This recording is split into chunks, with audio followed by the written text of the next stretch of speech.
ఏం రాయాలి? లెటర్. ఎవరికి? నీకు. నాకా? నాకు రాయడం రాదు. ఈ మధ్యన సంతకం పెట్టడం నేర్చుకున్నా. నాకు నువ్వు రాసే ఉత్తరం నేను రాసి నాకు చదివి వినిపించి తర్వాత నువ్వు చదువుకో. I like it. చెప్పు. నేను ఊహించుకుంటే కవిత మనసులో వరదలా పొంగుతుంది, కానీ అదంతా రాయాలని కూర్చుంటే అక్షరాలే, మాటలే.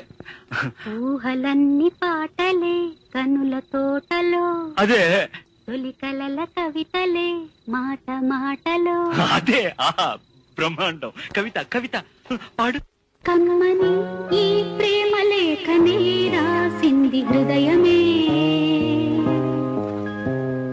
ప్రియతమా నీ వచట కుశలమా నే నిచట కుశల